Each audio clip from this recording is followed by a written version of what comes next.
That is a huge six. ये साल था 2010 का, जहां भारत और न्यूजीलैंड के बीच एक ऐसा मैच खेला गया था जिस मैच में न्यूजीलैंड के बल्लेबाजों ने भारतीय गेंदबाजों पर छक्कों की बरसात करते हुए मैदान पे तबाही मचा करके रख दिया था। आशीष नेहरा के आखिरी ओवर में 2 लगातार छक्के और फिर बैक टू बैक 2 चौका ठोककर कुल 21 रन इस आखिरी ओवर में बनाते हुए न्यूजीलैंड ने 315 रनों का एक पहाड़ जैसा टारगेट भारत के सामने रख दिया था। और ये विश्व क्रिकेट का वो दौर था जहां 300 रन तो कभी कभार ही बनते थे और इतने बड़े स्कोर का चेज होना किसी अपवाद के जैसा था। यही कारण था कि अधिकांश लोग इस मैच में भारत की हार को कबूल कर चुके थे, लेकिन भारतीय टीम का ये रन चेज किसी साउथ के थ्रिलर मूवी से कम नहीं होने वाला था। भारतीय टीम की तरफ से पुष्पा बन करके आता है एक ऐसा खिलाड़ी जिसने कहा, चाहे कुछ भी हो जाए मैं हरगिज झुकेगा नहीं साला।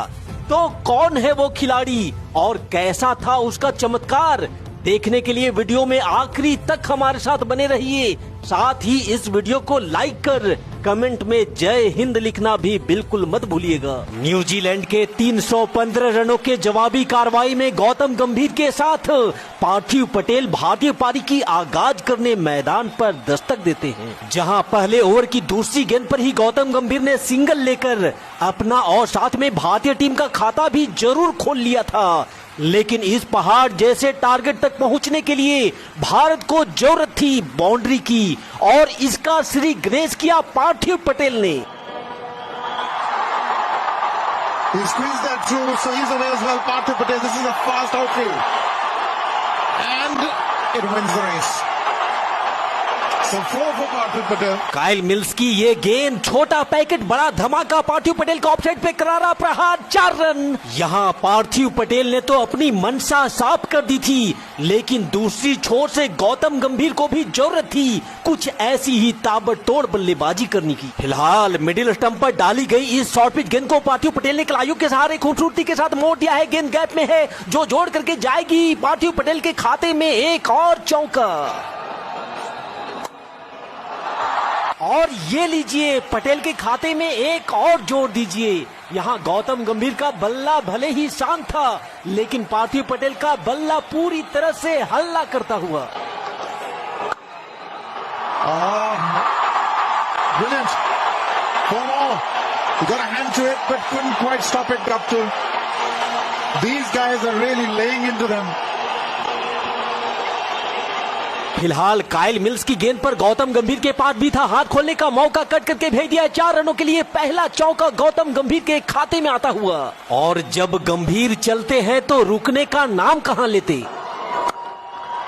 Oh, that is so enjoyable to watch.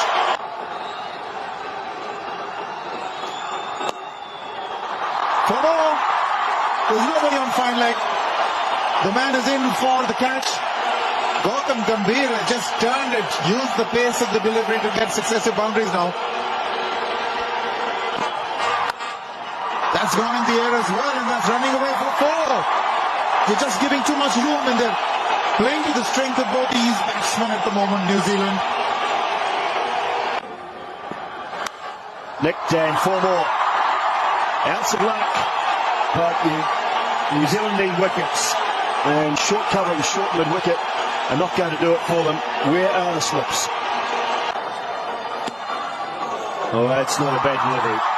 Not a bad delivery at all. And a little bit of luck for Gautam Gambhir.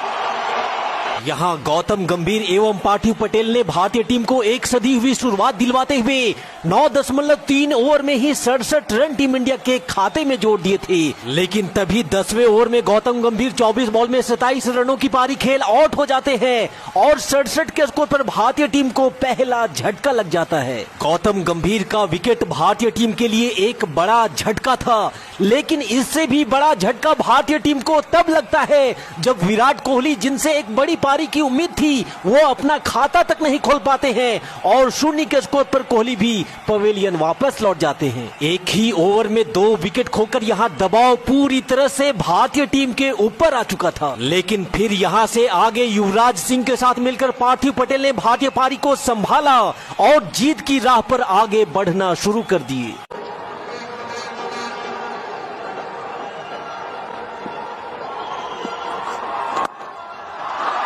Full and beautifully driven by Yuvraj. 81 for 2.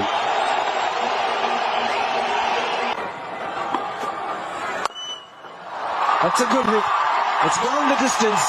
Wasn't the slot for Yuvraj Singh.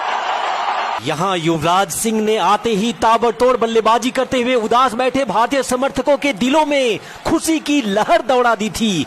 वहीं दूसरी छोर पर पार्थिव पटेल ने इस चौके के साथ अपनी हाफ सेंचुरी भी अब कंप्लीट कर ली थी, लेकिन तभी समस्या एक बार फिर से भारतीय टीम के ऊपर गिरती है और युवराज सिंह जो बेहतरीन बल्लेबाजी कर रहे थे वो 20 रनों की एक छोटी सी पारी खेल अब पवेलियन की राह पकड़ चुके थे। यहाँ समस्या आती है तो देखिए कैसे गुच्छों में आती है। युवराज सिंह के आउट होने के बाद पार्थिव पटेल उसी ओवर में एक बड़ा शॉट लगाना चाहते थे पर फील्डर को पार नहीं कर सके। 53 रनों की पारी खेल पार्थिव पटेल लौटेंगे पवेलियन और 108 के स्कोर पर ही भारतीय टीम अब गंवा चुकी है अपना चौथा विकेट।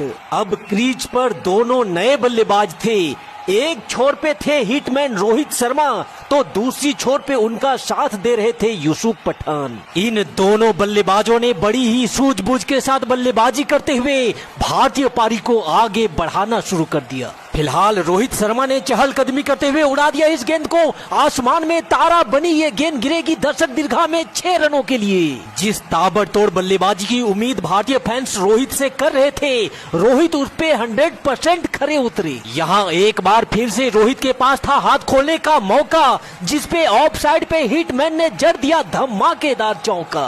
26 ओवर की समाप्ति के बाद अब भारत का स्कोर हो चुका था 134 रन 4 विकेट के नुकसान पर। वहीं 27वें ओवर की दूसरी गेंद पर ही यूसुफ पठान ने बॉलर के सर के ऊपर से एक फ्लैट छक्का जड़कर न्यूजीलैंड के गेंदबाजों के धागे खोलने शुरू कर दिए। यहाँ 28वें ओवर की पहली गेंद पर रोहित ने एक और कड़ाकेदार शॉट खेला, हालांकि बाउंड्री लाइन पे फील्डर जरूर था पर उसे चकमा देकर गेंद निकल गई एक और चौके के लिए। इसके बाद तो रोहित और यूसुफ पठान की जोड़ी ने दोनों छोरों से मैदान पे बाउंड्री की बरसात करनी शुरू कर दी। Oh, that's a good hit. Straight over the top. One bounce and out of the ground. Boundary to end the over. 10 off it. 30 gone. 164 for 4. Patan goes big. Has he hung out? No. This will clear the rope. Effortless strike. The second time he's gone over long on. Well struck. Inside out, over, extra cover. The spot nicely. Rohit Sharma.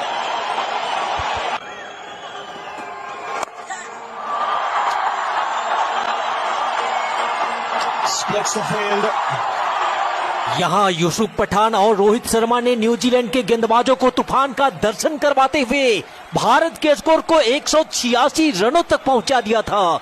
लेकिन तभी घटती है वो घटना जिसने भारत की जीत की उम्मीदों पर एक बार फिर से पानी फेर दिया था। 44 रनों की एक बेहतरीन पारी खेलने के बाद रोहित शर्मा अब भारतीय टीम का साथ छोड़ चुके थे और रोहित के इस विकेट के साथ ही अब भारत के जीत का सपना भी टूटता हुआ नजर आने लगा था। लेकिन मैदान पे खड़ा था वो पठान जिसने कहा चाहे कुछ भी हो जाए मैं झुकेगा नहीं, आखिरी गेंद तक भारत को जीत दिलाने के लिए मैं लड़ेगा। यहाँ से आगे यूसुफ पठान ने सौरभ तिवारी के साथ मिलकर बड़ी ही बहादुरी से न्यूजीलैंड के गेंदबाजों के साथ लड़ना शुरू कर दिया। देखते ही देखते अब भारत का स्कोर भी 200 रनों को पार कर चुका था, लेकिन अब भी भारत को जीत के लिए 84 बॉल पर 113 रनों की जरूरत थी। पारी का 37वां ओवर शुरू होता है जिसकी पहली ही गेंद पर यूसुफ पठान ने लॉन्ग ऑन के ऊपर से एक बड़ा छक्का लगा करके अपनी हाफ सेंचुरी भी कंप्लीट कर ली थी। इसके बाद तो यूसुफ पठान ने पीछे मुड़कर देखा ही नहीं, उनकी बस एक कोशिश थी कि गेंद को बस बाउंड्री के पार भेजते जाओ, बाकी जो होगा देखा जाएगा। Oh, that is massive. That is the biggest one. It's out of the stadium. It's landed on the roof. Can you believe it? Wow. That's an incredible shot. I don't think the ball has ever been hit out of the stadium. Mohandas Menon will obviously correct me if it has been. But this is again the length ball that we are talking about. The experienced Kyle Mills bowling the length ball. That was what Yusuf was looking for. If you take a look now, India's ahead of New Zealand. 235 for 5. Well, that's a good hit. That will certainly be for inside out. Got the length and he's got the boundary. He's got hold of that one. He's going to get 4. यहाँ यूसुफ पठान की कातिलाना बल्लेबाजी ने New Zealand के दिग्गज गेंदबाजों को चारों खाने चीत करके रख दिया था।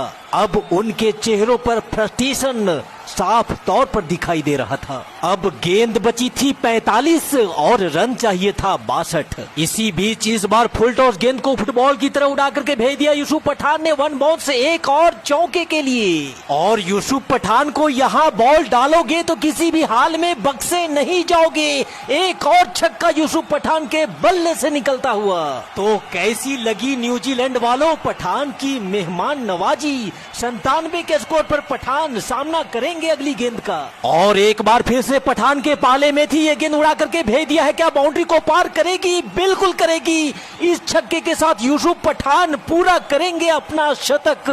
कमाल, लाजवाब, बेमिसाल यूसुफ पठान का ये शतक मात्र एक शतक नहीं बल्कि इन्होंने टीम इंडिया को इतने बड़े रन चेज में संकट से निकालकर इस मुकाम तक पहुंचा दिया था। और दूसरी छोर से सौरभ तिवारी का भी योगदान काफी सराहनीय रहा। इस रन चेज में वो यूसुफ पठान के साथ कंधा से कंधा मिलाकर साथ खड़े थे। जब जरूरत थी सिंगल लेने की तब सिंगल लिया। और अब सौरभ तिवारी भी हाथ खोलने में थोड़ा भी संकोच नहीं कर रहे थे। लेकिन इस मैच के रियल हीरो तो यूसुफ पठान थे जिन्होंने इस सिंगल के साथ भारत के स्कोर को 315 रनों तक पहुंचाकर स्कोर को बराबर कर दिया था। अब गेंद बची थी 8 और रन चाहिए था मात्र 1। लेकिन सौरभ तिवारी ने अगली ही गेंद पर एक विजयी छक्का लगा करके इस बड़े रन चेज में भारतीय टीम को विजयी बना दिया। लेकिन भारतीय टीम के इतिहास बनाने की ये कहानी शायद यूसुफ पठान के बगैर अधूरी रह जाती, जिन्होंने गेंदबाजी में 3 विकेट तो लिया ही, साथ ही बल्ले से भी धमाका करते हुए मात्र 96 बॉल पे 123 रनों की धमाकेदार पारी खेल भारत को ये मैच जिताया। तो यूसुफ पठान की इस यादगार मैच जिताऊ पारी के नाम इस वीडियो पे एक लाइक जरूर दीजिएगा। और ऐसे ही धमाकेदार मैचों की कहानियों के लिए इस चैनल को सब्सक्राइब करना भी बिल्कुल मत भूलिएगा। Thanks for watching this video. जय हिंद, वंदे मातरम।